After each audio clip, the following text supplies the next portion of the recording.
Bonjour Benoît Autier, vous êtes responsable communication de la Confédération nationale des associations familiales catholiques.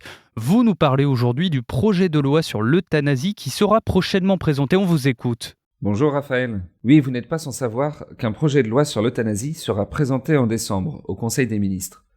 Il fait suite à toute la machine qui a débuté avec la Convention citoyenne, les annonces d'Emmanuel Macron sur un projet de loi avant la fin de l'été 2023, et le travail de la ministre Agnès Firmin-Lebaudot, elle-même grandement attachée à légaliser une aide active à mourir.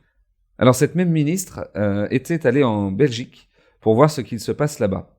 Cependant, des infirmiers et des médecins ont essayé de faire entendre leur voix, des voix contre l'euthanasie qui dénoncent sa face cachée. Et apparemment, ça n'a rien changé à la volonté d'Agnès Firmin-Lebaudot. Donc j'ai mené mon enquête et j'ai retrouvé ces personnes.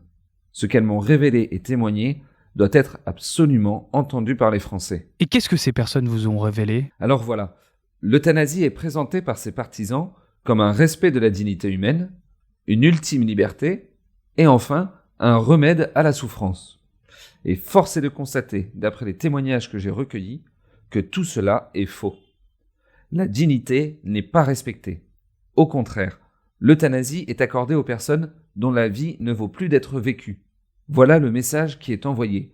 Je suis vieux, je ne sers à rien, je dois disparaître, je n'en suis plus digne.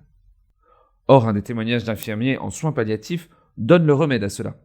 Avant de faire, tu es. Nous sommes dans une société du toujours faire et on oublie d'être.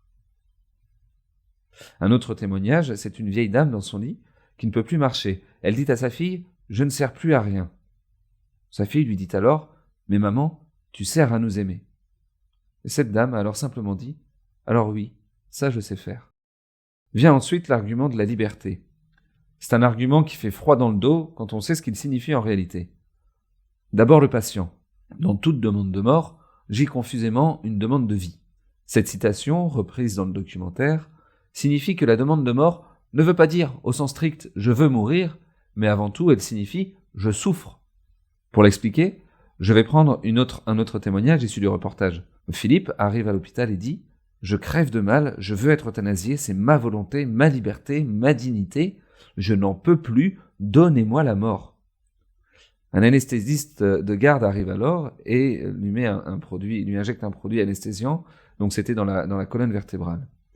Et le lendemain, Philippe vient voir l'infirmier et lui dit « Mais heureusement qu'on ne m'a pas écouté, heureusement ». Oui, parce que quand on souffre, on est capable de demander tout, absolument tout. La liberté concerne aussi les soignants.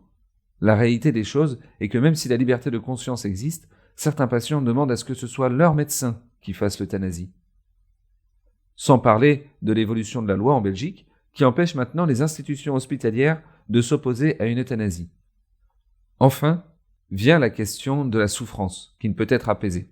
Alors dans le film, les intervenants parlent de toutes les manières d'apaiser les douleurs, et ils révèlent surtout une chose. La souffrance ne disparaît pas après l'euthanasie. Certes, le patient est mort, il ne ressent plus rien, mais la souffrance se déplace sur les proches et sur les soignants. J'ai interrogé donc Anne, une psychiatre, qui me témoigne qu'un jour, une femme et sa fille viennent la voir. La mère parle de son mari, qui est mort, et la fille intervient et dit « Maman, tu dois dire comment il est mort ». Et la fille explique alors que son père a été euthanasié. Comme il avait Parkinson, il ne pouvait écrire sa demande. C'est sa fille qui l'a rédigée pour lui. Elle est traumatisée. On appelle ça, on parle de deuil pathologique. J'ai nommé ce film « Euthanasie, la souffrance réfractaire » car la souffrance ne disparaît pas avec l'euthanasie, mais elle se déplace et elle est alors irréversible. Merci Benoît Autier, je le rappelle, vous êtes responsable communication de la Confédération nationale des associations familiales catholiques. On a entendu votre point de vue et on vous retrouve dans 15 jours. Excellente journée à vous.